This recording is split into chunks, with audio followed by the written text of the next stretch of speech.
Cut it. Love you, Ira. Brilliant. What an amazing performance, Ira. আর একটা take করে দাও আমার জন্য। হ্যালো মিস্টার পারফেকশন, তোমার এই আরেকটা টেক না কখনো শেষ ইরা, হয় না। তুমি আমার ইন্সপিরেশন। তোমার প্রত্যেকটা শটে একটা নতুন গল্প খুঁজে পাই। প্লিজ আর একটা শট দিয়ে দাও। চলো রেডি, লেটস গো। এই ডিরেক্টরটা একটু বেশি ক্লোজ হচ্ছে আমার ফিয়ান্সের সাথে।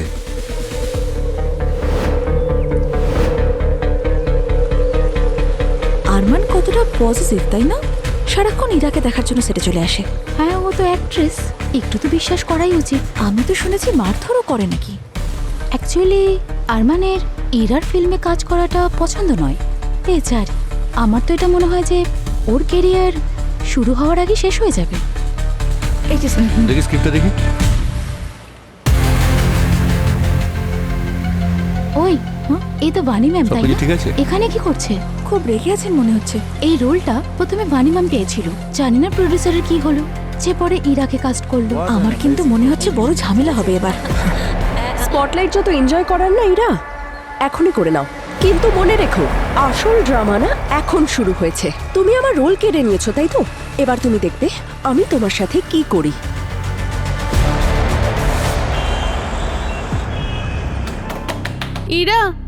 ইরা প্লিজ ওপেন দ্য ডোর।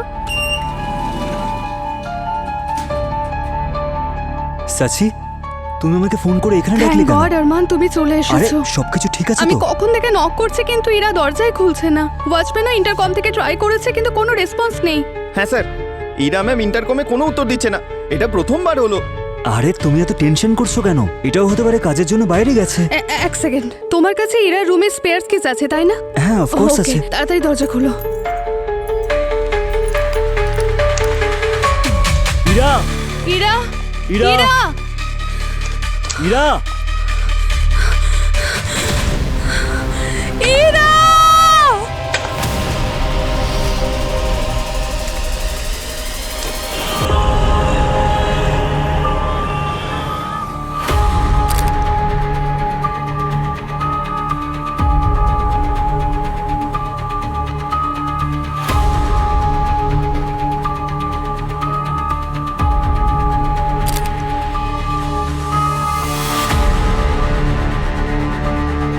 খুবই কষ্ট হয় ভাই যখন কেউ এইভাবে সুইসাইড করে। হ্যাঁ অভিজিৎ, জীবনে এমন কোনো লড়াই নেই যেটা মানুষ লড়তে পারে না, কিন্তু কিছু মানুষ সময়ের আগেই হার মেনে নেয়। সেটাই তো, লোকেরা ভুলে যায় যতক্ষণ জীবন আছে ততক্ষণ আমাদের সবাইকে লড়তে হয়।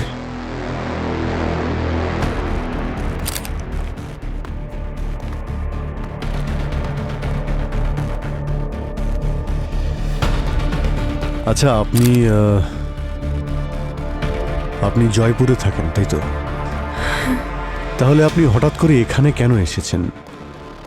2 মাসের মধ্যে আমাদের বিয়ে হতো স্যার, সেই জন্যই আমরা সাচিকে হেল্প করার জন্য ডেকেছিলাম। এরা কি কোনো বিষয় নিয়ে চিন্তিত ছিল? কারণ এখানে কোনো সুইসাইড নোট তো পাওয়া যায়নি। না স্যার, ও তো খুব খুশি ছিল যে একটা বড় ফিল্মে ক্যারেক্টার পেয়েছিল, যেটা ওর কাছে স্বপ্নের মতো। তাহলে এরকম কেন করবে? স্যার, ইরা সুইসাইড করেনি, ওকে মার্ডার করা হয়েছে। আপনার এটা কেন মনে হচ্ছে উনি মার্ডার হয়েছেন? কারণ ও কিছুদিন থেকে খুব চিন্তিত ছিল। যেদিন থেকে ওই ক্যারেক্টারটা পেয়েছিল ও ইরাকে হুমকি দিচ্ছিল। কে? বানি। ওই নিশ্চয়ই মার্ডারটা করেছে। এই বানিটা কে? ইরার রাইভাল। যে রোলটা ইরা পেয়েছিল সেটা বানির পাওয়ার কথা ছিল। আর 2 দিন আগে যখন ইরা এই রোলটা পেল তখন বানি প্রডিউসারের অফিসে গিয়ে খুব বড় ঝামেলা করেছিল স্যার। ফিল্ম ইন্ডাস্ট্রিতে তো এই ব্যাপারটা খুবই কমন। কোনো একজন অ্যাক্টরের রোল অন্য একজন করে দেয়, এটা কি এমন বড় ব্যাপার? হ্যাঁ, কিন্তু কাউকে হুমকি দেওয়া জীবন নেওয়ার মধ্যে পার্থক্য আছে। ইরা আমাকে বলেছিল যে যখন ও এই রোলটা পেল বানি ওকে বলেছিল ও কিছু করে ফেলবে, না হলে আপনারাই বলুন। ওর বিয়ে হতে চলেছিল আর ও এত বড় প্রজেক্ট পেয়েছিল, ও এত খুশি ছিল। ও সুইসাইড কেন করবে? ও করেনি সুইসাইড, বানি ওকে মেরে ফেলেছে। আমি বলছি স্যার, ওই ইরাকে মেরেছে। স্যার,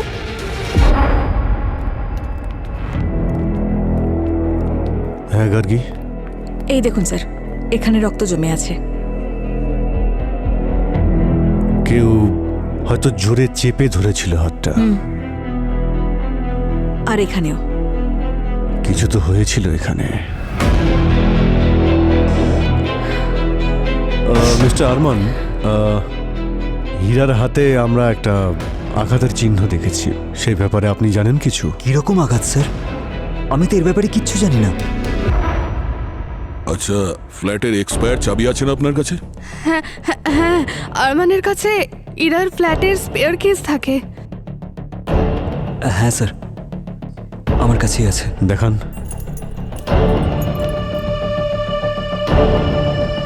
শেষবার কবে দেখা হয়েছিল আপনাদের? স্যার, কালকে আমার আর ইরার একসাথে ডিনার করার কথা ছিল, কিন্তু ও বললো যে ওর শরীরটা ভালো লাগছে না। তারপর আমি ওর জন্য স্যুপ বানিয়ে এখান থেকে চলে গিয়েছিলাম স্যার।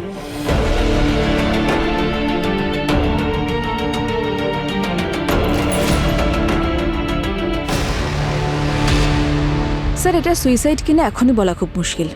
কিছু বিষয় এমন আছে যেগুলো ম্যাচ করছে না।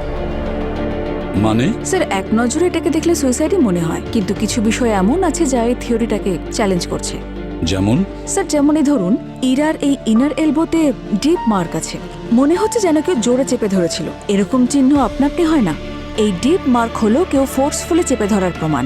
আর কোনো আঘাত আছে? হ্যাঁ স্যার, এই দেখুন স্যার।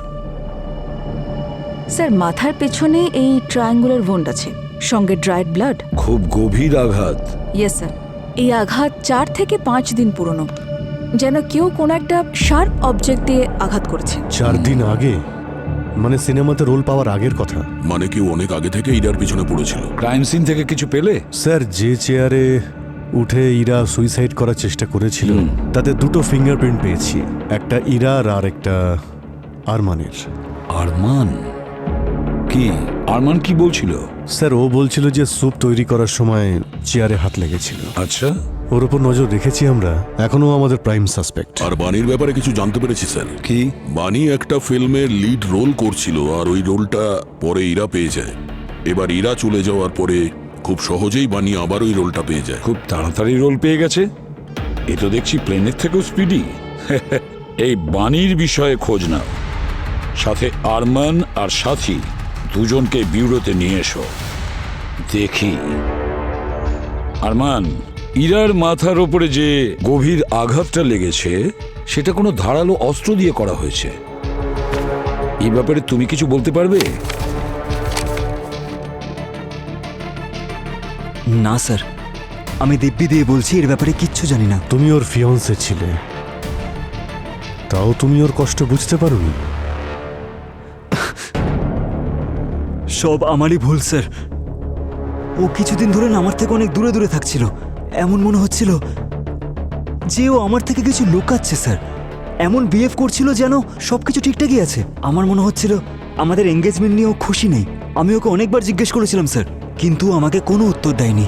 তারপর আমি আর কোনো জিজ্ঞেসই করিনি স্যার। আচ্ছা, তার মানে তুমি ভেবে নিয়েছিলে যে এর থেকে বেশি জিজ্ঞেস করলে ও বিয়েটা ভেঙে দেবে, তাই তো?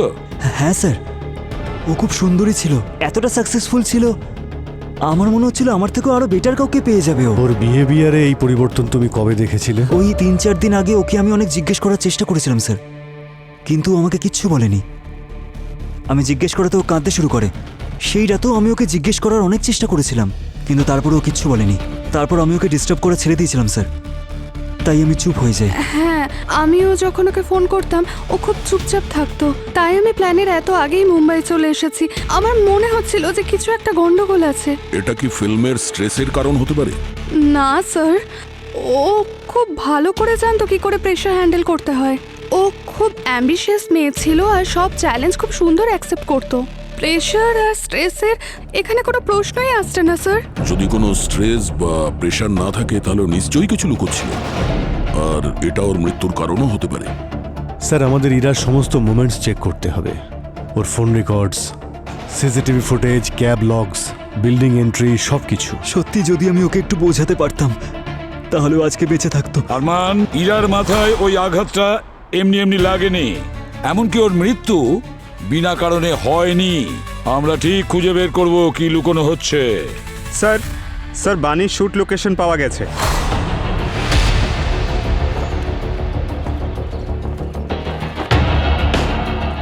Scene 10, shot 1, take 4.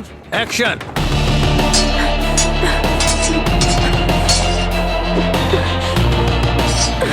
কাট কাট কাট কাট কাট, শর্টকাট। আরে কে কাট বললো? এরা কারা? আমার শটটা নষ্ট করে দিলেন। কিছুক্ষণের জন্য আপনি একটু বিশ্রাম করুন। সিআইডি থেকে এসেছি, আমরা বাণীর সঙ্গে কথা বলতে এসেছি ইরার মৃত্যুর ব্যাপারে। আমি কিচ্ছু করিনি। আমি জানতাম এসব হতে চলেছে। আমাকে আপনারা ফাঁসাবেন না। আপনারা আমাকে সন্দেহ করছেন কারণ এক সপ্তাহ আগে ও আমার রোল কেড়ে নিয়েছিল আর ইরাকে আমি রিপ্লেস করেছি, তাই তো? এই কারণেই তো আমরা জানতে পেরেছি যে তুমি ইরাকে হুমকি দিয়েছিলে। এটা কি সত্যি? না, আমি এরকম কিছু করিনি। শুনুন, কিছু মনে না থাকলে আমরা আছি তো মনে করানোর জন্য। হ্যাঁ, আমি ওকে কল করেছিলাম। কল করে ওকে কি বলেছিলে? এটাই যে ও কেন আমাকে রিপ্লেস করেছিল। কিন্তু সত্যি বলছি স্যার, আমি ওর কোনো রকম ক্ষতি করিনি। তো আপনার মনে হয় যে ইরা আপনার কাছ থেকে ওই রোলটা চালাকি করে কেড়ে নেয়? প্রত্যেকে জানে ওর কানেকশনসের ব্যাপারে। আর কি বলেছিলে ইরাকে? আমি শুধু ওর উপর চিৎকার করেছিলাম, দোষ দিয়েছিলাম, আর কিচ্ছু না। না আমি ওর বাড়ি গেছি আর না আমি ওর কোনো ক্ষতি করেছি। কিন্তু তুমি ওকে হুমকি দিয়েছিলে। স্যার, আমি ইমোশনাল ছিলাম, বলে ফেলেছিলাম। বলেছিলাম যে ও এটা করার জন্য উপযুক্ত শাস্তি পাবে, কিন্তু এটা কোনো হুমকি নাকি? অনেক সময় কথাতে অনেক কিছু হয়ে যায় বাণী দেবী, আর বিশেষ করে তখন যখন সামনের মানুষটার মানসিক পরিস্থিতি ঠিক না থাকে। আপনার জন্যই শেষ পর্যন্ত ও মারা গেছে। আমি ওর অবস্থার ব্যাপারে কিচ্ছু জানতাম না। যদি জানতাম তাহলে,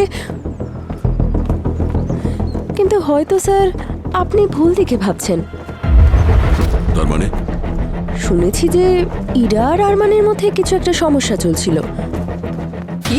ওদের দুজনে তো 2 মাস পরেই বিয়ে ছিল। ম্যাম, 2 মাসে অনেক কিছু বদলে যেতে পারে।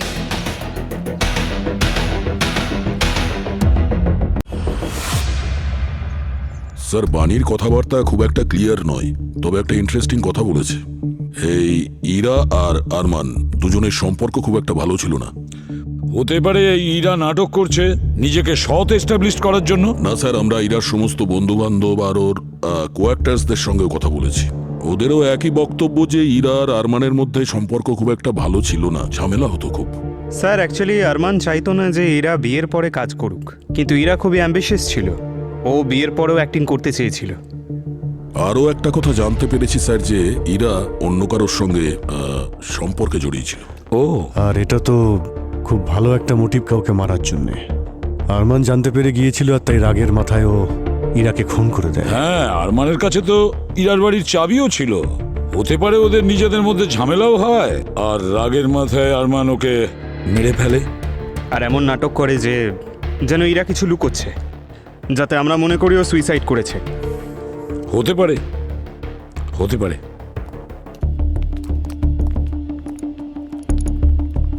ইরার লাস্ট মোমেন্টটা দেখো। স্যার, ইরা একটা ফুড ডেলিভারি অ্যাপ ইউজ করত, কুইক নামের। আর ওই অ্যাপ থেকে ও প্রায় রোজই খাবার অর্ডার করত। তো কোথায়? নিজের বাড়িতে? না স্যার, না নিজের বাড়িতে না আরমানের বাড়িতে। ওই অ্যাপে একটা অ্যাড্রেস সেভ আছে, বি হোম নামে। B home? এই বিটা আবার কে? স্যার, সেটা তো আমি জানি না, কিন্তু ইরা শেষবার ওখানে গিয়েছিল 25শে মে। আচ্ছা, মারা যাওয়ার ঠিক 4 দিন আগে। হতে পারে এই লোকটা সেই যার সঙ্গে ইরার অ্যাফেয়ার ছিল। আর আরমান যদি এই কথাটা জানতে পারতো তাহলে খুব স্ট্রং মোটিভ ছিল ইরাকে মারার। 25শে মে বেশি দিন হয়তো হয়নি। আরমান তো ওই দিনের কথাই বলেছিল যে ইরা বদলে গেছে। বি হোম, ওই বিয়ের সঙ্গে দেখা করতে হবে, মিস্টার বি। হ্যাঁ স্যার, আমি হচ্ছি ব্রিজেশ। ইরার বন্ধু ছিলাম আর সাথে কলিগো। তাহলে ইরা এখানে প্রত্যেকদিন খাবারের অর্ডার কেন দিত? স্যার, আমরা একটা ফিল্মের প্রজেক্টে কাজ করছিলাম। ও এখানেই আসতো, ডিসকাশন অনেকক্ষণ ধরে চলতো, তাই এখানেই খাবার অর্ডার করে নিতাম। কিন্তু স্যার, গত 4 দিন ধরে ও এখানে আসেনি। আচ্ছা, আপনাদের মধ্যে প্রফেশনাল রিলেশন ছিল না অন্য কিছুও? না স্যার, শুধু প্রফেশনাল রিলেশনই ছিল। সত্যি বলছি, ওর মৃত্যুর খবর পেয়ে আমিও ভীষণভাবে কষ্ট পেয়েছি। স্যার, ও খুব ট্যালেন্টেড ছিল, অনেক দূর এগোতো। আপনি বলছিলেন যে আপনারা দুজনে একটা ফিল্ম প্রজেক্টে কাজ করছিলেন, সেটা কমপ্লিট? না স্যার, মানে এখনো কিছু কাজ বাকি ছিল। কাজ বাকি ছিল যখন ও এখানে আসা ছেড়ে দিয়েছিল কেন 3-4 দিন আগে? ব্রিজেশ, হ্যাঁ, এখানে একটা ফ্রেম থাকার কথা না? এখানের ফ্রেমটা গেল কোথায়? হ্যাঁ স্যার, ওই 2 আসলে পেন্টিংটা নিচে পড়ে গেছিল আর ফ্রেমটা নষ্ট হয়ে গেছিল, কাঁচ ভেঙে গেছিল, তাই আমি ফেলে দিয়েছিলাম।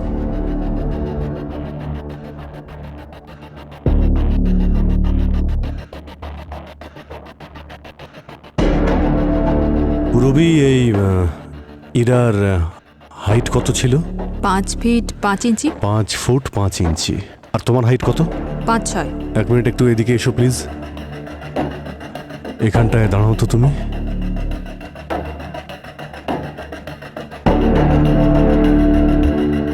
ইন্টারেস্টিং। ইরার হাইট অনুযায়ী ওর মাথা একদমই ফ্রেমের কোণেই থাকার কথা। আর ফরেন্সিক রিপোর্ট অনুযায়ী ওর মাথায় যে আঘাতটা লেগেছিল সেটা কোনো শার্প অবজেক্ট দিয়ে লেগেছে। আর ওই আঘাতটাও 4-5 দিনের পুরনো। 4-5 দিন আগে থেকে ইরা এখানে আসা বন্ধ করে দিয়েছিল, তাই না? বস, এখানে কিছু একটা হয়েছে। ইরার মাথায় আঘাত লাগলো আর এই ফ্রেমটা ভেঙে গেল। কি? হ্যাঁ স্যার, আমার আর ইরার 4 দিন আগে এখানে ঝগড়া হয়েছিল বড় একটা ইস্যু নিয়ে। আমি ব্যাংকের থেকে কনফার্ম করেছি, পুরো 3 কোটি উধাও হয়ে গেছে আমার। উধাও হয়ে গেছে মানেটা কি? ওটা আমাদের ড্রিম প্রজেক্ট ছিল, আর তুমি তো অ্যাকাউন্টস ম্যানেজ করছিলে। হ্যাঁ, কিন্তু আমি এটা বুঝতেও পারলাম না যে এটা কখন হলো। আমি নিজেই shock. I am so sorry. এখন সরি বলছো তুমি? সরি বলছো? 3 কোটি টাকা ইরা, আমাদের ড্রিম প্রজেক্ট, কত কষ্ট করছিলাম, আর বলছো উধাও হয়ে গেছে।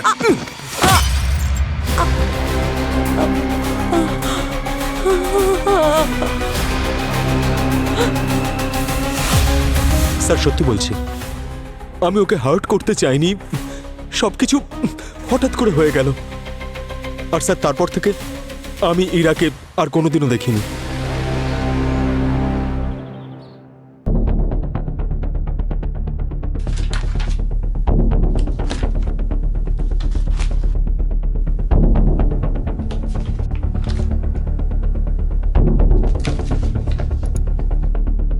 স্যার, দ্য ভ্যানিশিং হাবের পিচ টেক এরা প্রত্যেকটা সিনে ব্রেকডাউন করেছিল। এই দেখুন sir, budget estimate, even international film target ছিল। ব্রিজেশ ঠিকই বলছিল স্যার, এরা সব কিছু প্ল্যান করে রেখেছিল। আরমান, এই ভ্যানিশিং হাফ প্রজেক্টের ব্যাপারে তুমি কিছু জানতে? না স্যার, আমি এই ব্যাপারে কিচ্ছু জানি না। ও তোমাকে বলেনি কারণ ও ভেবেছিল যে জানলে তুমি রেগে যাবে। কিন্তু ওই প্রজেক্টটা নিয়ে খুব এক্সাইটেড ছিল। আরে আমি কেন রাগ করবো ওর উপর? কারণ ওর মনে হতো যে তুমি ওকে সাপোর্ট করবে না। আর ওই 3 কোটি টাকা, সেটার কি হলো? সেটার ব্যাপারে তুমি কিছু জানতে না? না স্যার, সত্যি আমি এই টাকার ব্যাপারে কিচ্ছু জানি না। তাহলে ওই 3 কোটি টাকা গেল কোথায়? সেটার হিসেব কে দেবে? আচ্ছা, এমনটা আবার নয় তো যে 3 কোটি টাকা ইরা ইউজ করে নিয়েছিল? হতে পারে। ও যে লাইফস্টাইল লিড করতো, এই এত বড় বাড়ি, রেন্টে, ইএমআইতে গাড়ি, সবই হতে পারে। আর এটাও হতে পারে যে টাকাটাও কাউকে দিয়ে দিয়েছে, কিংবা কেউ ওর কাছ থেকে টাকাটা চুরি করে নিয়েছে। আর টাকা ফেরত দিতে পারেনি, সেই প্রেশারের জন্য সুইসাইড করে নিয়েছে। কিন্তু এই আরমান আর ব্রিজেশকে, দুজনকে তো পুরোপুরি ছেড়ে দেওয়া যাবে না। ব্রিজেশের সব থেকে বেশি ক্ষতি হয়েছে, অনেক কিছু করতে পারতো। স্যার, স্যার ওই টাকাটা যার অ্যাকাউন্টে ট্রান্সফার হয়েছিল তার খোঁজ পেয়েছি। কোনো ধনরাজ কুমার স্যার। ধনরাজ কুমার? দেখো তো। আপনারা কোনো ধনরাজ কুমারকে চেনেন? না স্যার, ইনি কি? আমি কিন্তু চিনি না স্যার। না, আমিও চিনি না। স্যার, ইরার ফোনে ধনরাজ কুমারের কোনো কন্ট্যাক্ট নেই, না মেসেজেস না ইমেলস, কিচ্ছু না। তাহলে এই ধনরাজ কুমারই আমাদের মিসিং সূত্র। এর ব্যাপারে ভালো করে খোঁজ নিতে হবে।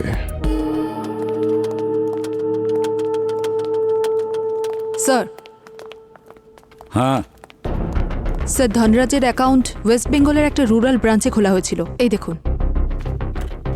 এই নামটা নকল মনে হচ্ছে, অ্যাকাউন্টটাও নকল হতে পারে। স্যার, অ্যাকাউন্টটা খোলার পরের দিনই অ্যাকাউন্টটা ক্লোজ করে দেওয়া হয়। রাতারাতি 3 কোটি টাকা ট্রান্সফার হয়ে যায় ওভারসি, হংকংয়ে। আর এই টাকাগুলো কি করে ট্রান্সফার হয়? স্যার, অনলাইন ট্রানজাকশনে ভোর 4:40 25 মে। আর অ্যাকাউন্ট খোলার জন্য যে আইডি ইউজ হয়েছিল সেটা ফেক আইডি ছিল স্যার। অ্যাকাউন্টটা নকল, নামও নকল। এটা তো ক্লাসিক প্ল্যান, টাকা উধাও করার। আর বেচারি ইরা ওদের জালে ফেঁসে যায়। ইরার ফোনটা চেক করতে হবে। যখন ও ফোন ইউজ করত, কোন ওয়েবসাইট আর কোন অ্যাপ ইউজ করত, আর কোন লিঙ্কে ও ক্লিক করেছে, সবকিছুর হিস্ট্রি নিশ্চয়ই পাবো। পূর্বে 25শে মে সকাল 4:40 ইরার ফোনে কি অ্যাক্টিভিটি হয়েছিল সেটা খোঁজ নাও। স্যার, হ্যাঁ,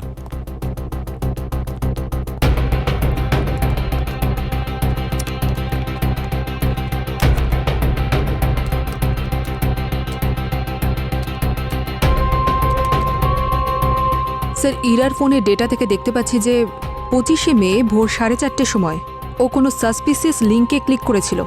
এই দেখুন। 4:30? তার মানে 4:40 পুরো অ্যাকাউন্ট খালি হওয়ার 10 মিনিট আগে। আর সেই দিনই ও ব্রিজেশকে সবকিছু বলেও দিয়েছিল। আর স্যার 4:20 সময় একটা আননোন নাম্বার থেকে ফোনও এসেছিল ওর কাছে। দেখো, প্রথমে 4:20 সময় কল, ঠিক 10 মিনিট বাদেই একটা লিঙ্ক, আর ঠিক তার 10 মিনিট বাদেই 4:40 পুরো অ্যাকাউন্ট খালি। এটা তো একদম well planned scam sir. Scam. পূর্বে একটা কাজ করো, টেলিকম ডেটা বের করো, আমি ওর সম্পূর্ণ কল রেকর্ড চাই।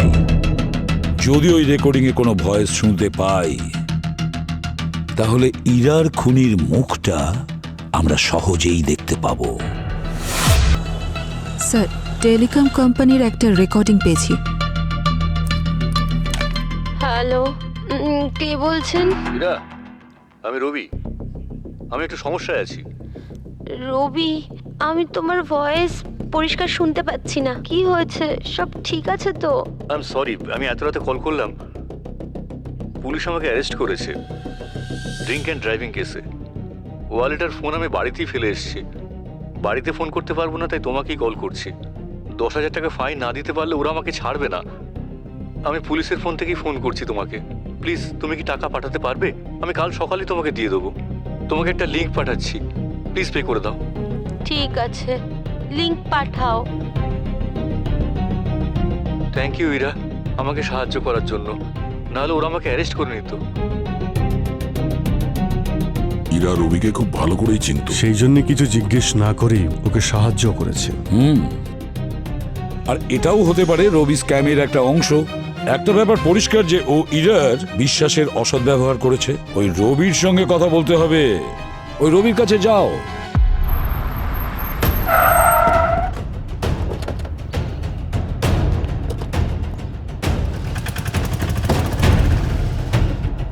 স্যার, স্যার, সাঁচি বলেছিল রবি ইরার নাকি জয়পুরের বয়ফ্রেন্ড। অনেক বছর আগে ওদের ব্রেকআপ হয়ে গেছিল, কিন্তু কেউ জানতো না যে ওরা এখনো কন্ট্যাক্টে রয়েছে। আর স্যার, ইরার ফোনে ওনার নাম রবি যে নামে সেভ করা ছিল। আচ্ছা, এটা কি সেই লোকটা যার ব্যাপারে বানি বলেছিল? হতে পারে ইরা আর আরমান, এদের দুজনের মধ্যে কিছু একটা গন্ডগোল ছিল। হতে পারে। সব থেকে অদ্ভুত ব্যাপার, ও রেক্সের কন্ট্যাক্টে ছিল এই কথাটা না ওর ফিয়ন্সেকে বলেছিল আর না ওর বোন সাঁচিকে। কিছু তো ব্যাপার আছে যা ও লুকোচ্ছিল। পুরবি, এক কাজ করো, বিল্ডিংয়ে যতগুলো সিসিটিভি রয়েছে তার ফুটেজ চেক করো। ততক্ষণ আমরা দেখা করে আসি এই রবি জি এর সঙ্গে। ইয়েস, আপনারা কে? আপনার সঙ্গে ইরার ব্যাপারে কিছু কথা বলার ছিল। সরি, আমি কোনো ইরাকে চিনি না। সিআইডি থেকে এসেছি। সিআইডি থেকে? স্যার, আমার ওয়াইফ আছে ভেতরে, কিচেনে কাজ করছে। আচ্ছা, ও আমার কিছু পুরনো বন্ধু এসছেন। নমস্কার। নমস্কার। নমস্কার। একটু চা করে দেবে প্লিজ? হ্যাঁ, করে দিচ্ছি, বসুন। না, ঠিক আছে, থ্যাংক ইউ। কি হয়েছে স্যার? কি ব্যাপার বলুন না স্যার। ইরার ব্যাপারে জানে তোমার ওয়াইফ? হ্যাঁ জানে, কিন্তু সেসব তো বহু পুরনো কথা। এখন আমার পার্সোনাল লাইফে আপনারা কেন সমস্যা তৈরি করছেন? কাজটাই তুমি এমন করেছো, আমরা কি করব? 25শে মে ঠিক ভোর 4:20 তুমি ইরাকে ফোন করেছিলে।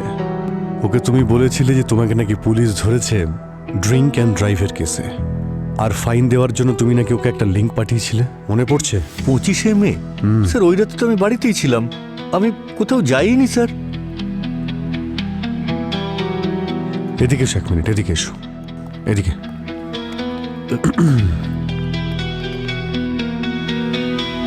এটা শোনো। হ্যালো, কে বলছেন? ইরা, আমি রবি। আমি একটু সমস্যায় আছি। স্যার এটা আমার গলার আওয়াজ নয়। তোমার গলার আওয়াজ নয়? না স্যার। তাহলে কার আওয়াজ? তোমার উপর ভরসা করে ইরা ওই লিঙ্কে ক্লিক করেছিল, সেই কারণে ওর ব্যাংক থেকে 3 কোটি টাকা উধাও হয়ে গেছে। আমি সত্যি বলছি স্যার, এটা আমার গলার আওয়াজ নয়। আমি বাড়িতেই ছিলাম, আমি কিচ্ছু করিনি স্যার। আচ্ছা, তোমার বউকে জিজ্ঞেস করি। না স্যার। বৌদি, 1 মিনিট।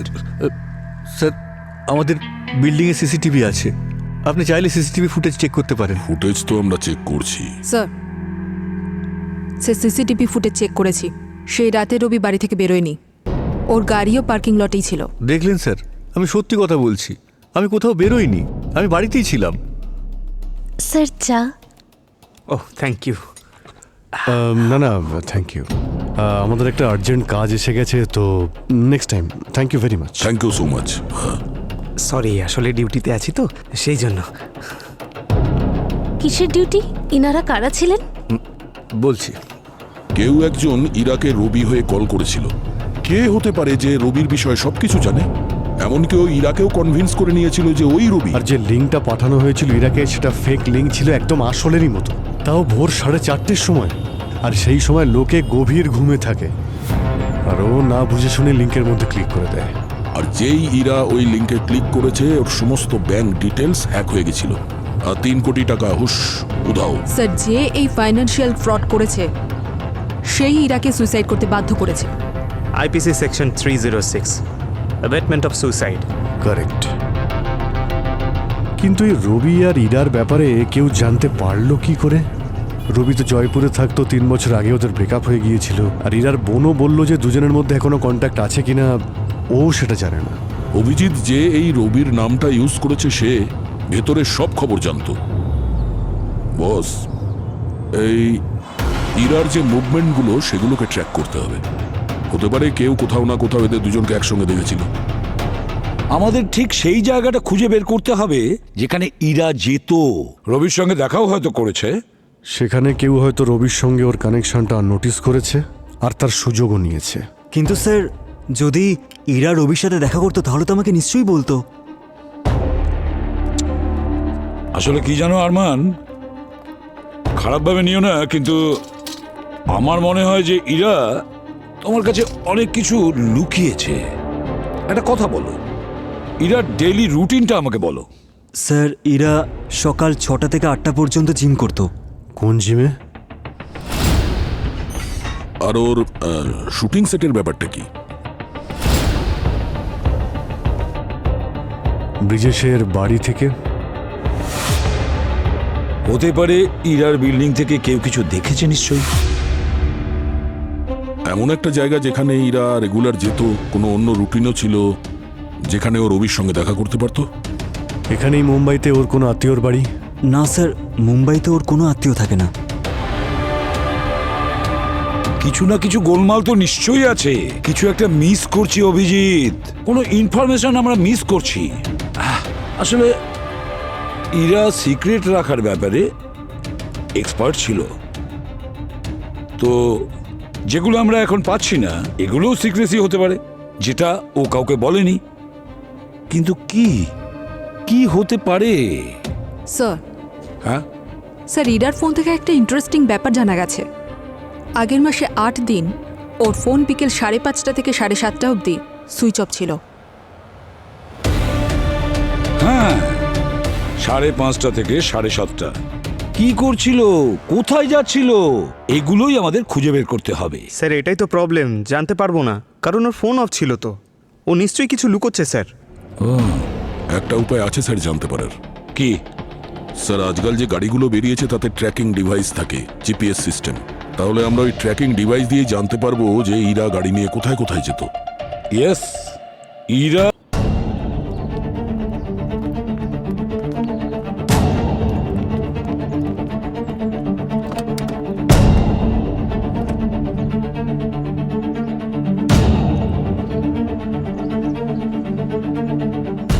এই দেখো, লাস্ট ফ্রিকোয়েন্ট রুট, বাড়ি, জিম, ফিল্ম সেট।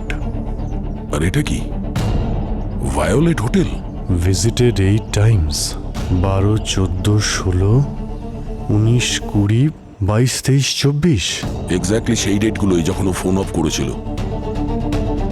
আর তারপরেই টাকা গায়েব। এটা কোনো কোইন্সিডেন্স হতে পারে না বস। চলো যাওয়া যাক ভায়োলেট হোটেল, দেখি এই ইরা কি লুকোচ্ছিল।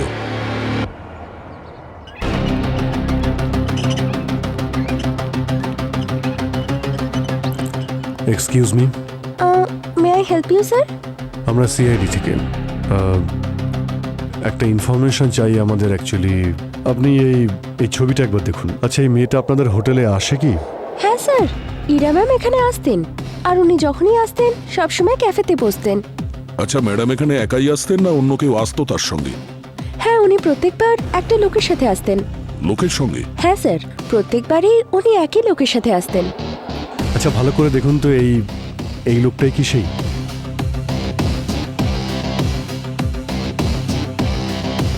এর সাথে আসতো? না স্যার, ইনি ছিলেন না। ওনার আইব্রোতে একটা মোল ছিল। আইব্রোজে মোল? আচ্ছা রবি নয় তো? এই লোকটা ছিল? হ্যাঁ স্যার, ইনিই ছিলেন। ও, তার মানে ইরা লুকিয়ে লুকিয়ে রবির সঙ্গে দেখা করতে আসতো এখানে। আর রবি এই কথাটা আমাদের বলেনি। যাই হোক, এবার বলবে। আরমান, একটা কথা বলো, ইরা তার এক্স বয়ফ্রেন্ডের সঙ্গে দেখা করতো সেটা তুমি জানতে না? না স্যার, ও আমাকে কখনো এই ব্যাপারে কিচ্ছু বলেনি। আমি কিচ্ছু জানি না স্যার। হয়তো রবির সঙ্গে আবারও সম্পর্কটা শুরু হচ্ছিল, আর ও বুঝতেই পারছিল না যে তোমাকে কি করে বলবে। স্যার, তুই আমার থেকে লুকিয়ে ওর সাথে দেখা করতিস? তোকে এই, ছাড়বো না। কি করছিস? ছাড়বো না তোকে, আমি দেখে নেই। ছাড়বো না। বললাম তো ছাড়তে। ছাড়বো না তোকে, ছাড়বো না। আরে স্যার, স্যার আপনারা ওকে ধরুন না স্যার। ও আমার ফিয়ান্সের সাথে লুকিয়ে লুকিয়ে দেখা করতো স্যার। স্যার এতে আমার কিসের ভুল? স্যার ও মিথ্যে কথা বলছে, আমি এসব কিচ্ছু করিনি। সত্যি কথাটা বলো, ইরার সঙ্গে তোমার কি সম্পর্ক ছিল? আমরা কোনো ডেটিং করছিলাম না স্যার, আমরা একটা স্ক্রিপ্ট নিয়ে জাস্ট আলোচনা করছিলাম। ইরা স্বপ্নের প্রজেক্ট ওটা। স্ক্রিপ্ট লেখার জন্য লুকিয়ে দেখা করার কি দরকার? অ্যাকচুয়ালি ইরা চাইছিল যে আমাদের দুজনের ব্যাপারে যাতে কেউ অন্যরকম কিছু না ভাবে। আরমান বা আমার ওয়াইফ, আমাদের দুজনকে নিয়ে কোনো রকম নাটক চাইছিল না ও। শুধু ক্যাফেতেই দেখা করতে নাকি অন্য কোথাও করতে? হ্যাঁ স্যার, ক্যাফেতেই দেখা করতাম, আর হার্ডলি মাত্র 2 ঘন্টার জন্য। তারপর ও নিজের বাড়ি চলে যেত। আমার এর সঙ্গে কোনো সম্পর্ক নেই। অভিজিৎ দা, মনে হচ্ছে সত্যি কথা বলছে। হতে পারে যে ওই হোটেলে কেউ, কোনো স্টাফ বা কেউ ওদের দুজনকে একসঙ্গে দেখেছে। তখনই হয়তো ইরার সমস্ত রকম ডিটেলস সাথে রবির ডিটেলসও ক্যামেরার কাছে পৌঁছে দিয়েছে। এই জায়গাটা দেখো।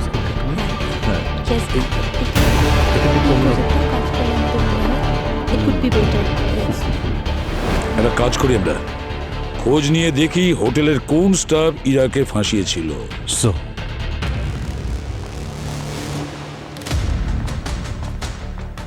ম্যানেজার বাবু।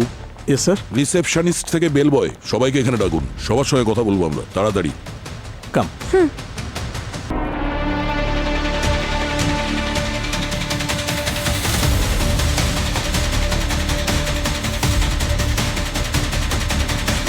ওয়েলে কোথায়? স্যার একজন ভ্যালে তো এখানেই আছে, রমেশ। আর মনোজ আজকে কাজে আসেনি স্যার। মনোজকে? মনোজ হলো আমাদের দ্বিতীয় ভ্যালে স্যার। কাল হঠাৎ করে কাজের মাঝখানে কাজ ছেড়ে চলে গেল, আর আজকে আসেনি। মনোজ, মনে হচ্ছে টাকা আর ওয়েলে দুজন একই গাড়িতে গেছে। পঙ্কজ পুরবী, এই মনোজকে খোঁজো, ওর কাছেই উত্তর পাওয়া যাবে। স্যার, স্যার এই মনোজের কোনো খোঁজ পাওয়া যাচ্ছে না। ও নিজের বাড়িতেও নেই, আর মোবাইল ফোনও সুইচ অফ আছে। স্যার ও তো ভোপালে থাকে, আমার মনে হয় ওখানে কোথাও লুকিয়ে রয়েছে। স্যার আমি হোটেলের সিসিটিভি ফুটেজ চেক করেছি। ইরার 8টা ভিজিটের মধ্যে 6 বার মনোজই ওর গাড়ি পার্ক করে দিয়েছিল। তাহলে আর কোনো কথা নেই, এই মনোজই রবি আর ইরার ডিটেলস স্ক্যামারকে দিয়েছে। আর যখনই ও জানতে পেরেছে যে ইরা মারা গেছে, তখনই ও ভয় এখান থেকে পালিয়েছে। হ্যাঁ, কিন্তু পালিয়ে যাবে কোথায় আর কতদিন পালিয়ে বেড়াবে? একটা সময় তো ফোন অন করবেই। একটা কাজ করো পুরবী, ওর ফোনটা ট্র্যাকিং এ ফেলো, যেই ও ফোন অন করবে ওর লোকেশন পেয়ে যাব, তখনই গিয়ে ধরবো। স্যার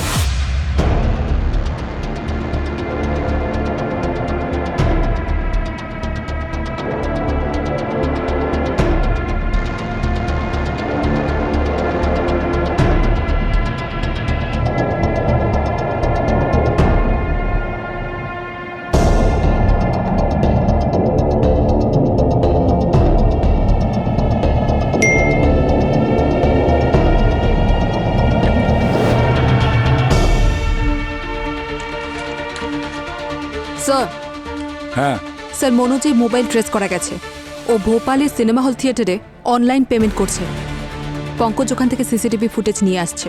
এখানে এত বড় একটা কাণ্ড ঘটিয়েছে আর ওখানে বসে মুভি দেখছে, টাকা উড়াচ্ছে। আজকাল থিয়েটারে ক্যাশ অ্যাকসেপ্ট করে না স্যার, আর এই অনলাইন পেমেন্ট হওয়ায় আমাদের অনেক লাভ হয়েছে।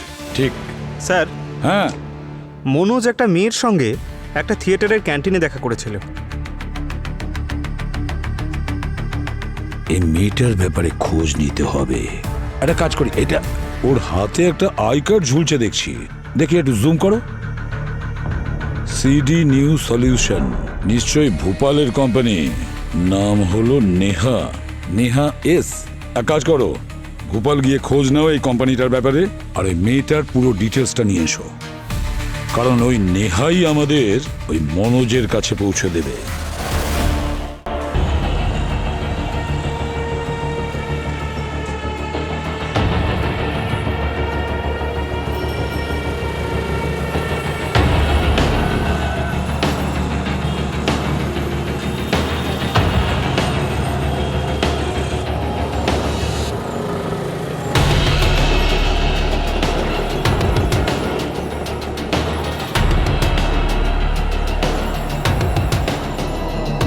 নেহা, তুমি আমায় ডেকেছিলে? হ্যাঁ। কি মনোজ, ফোনটা কেন অফ করে রেখেছো ভাই?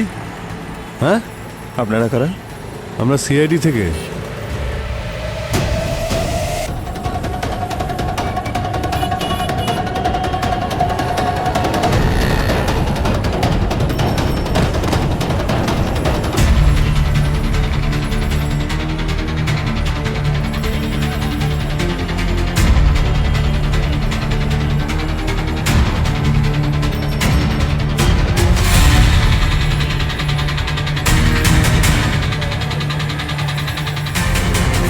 স্যার, এটাই হলো সেই লোকেশন।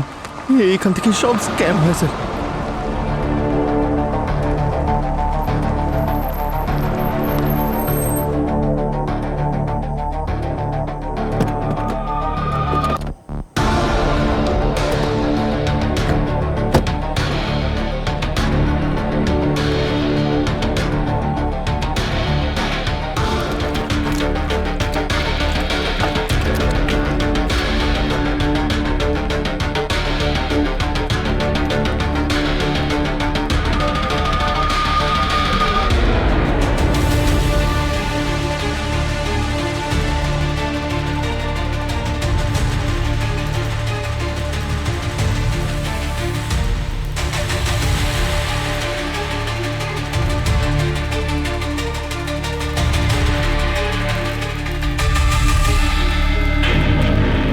নমস্কার স্যার। স্যার, আমি পেন হাউস সিকিউরিটি ডিপার্টমেন্ট থেকে কথা বলছি। আপনার অ্যাকাউন্টে কিছু সাসপিশিয়াস অ্যাক্টিভিটি ডিটেক্ট হয়েছে। আপনার অ্যাকাউন্টটা সিকিউর করার জন্য আপনি একটু ইউপিআই পিনটা কনফার্ম করুন।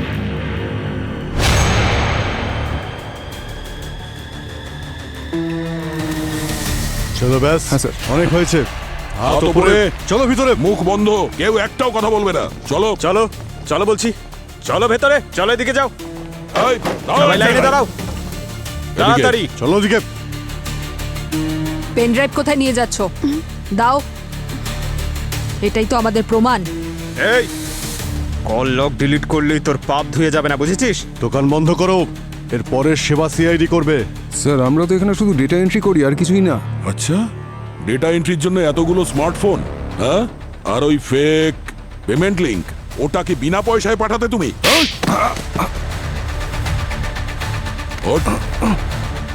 ইরা,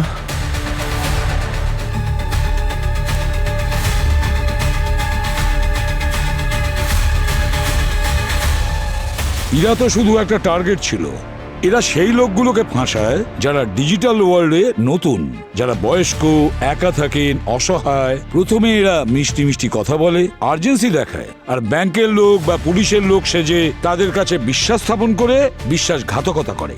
এরা স্মার্ট ছিল, কিন্তু ফোনের ওপারে যে ভয়েসটা ছিল সেই ভয়েসটাই ওর বিশ্বাস জিতে নেয়। আর এটা কোনো একজন লোকের কাজ না, এর পেছনে পুরো একটা দল আছে।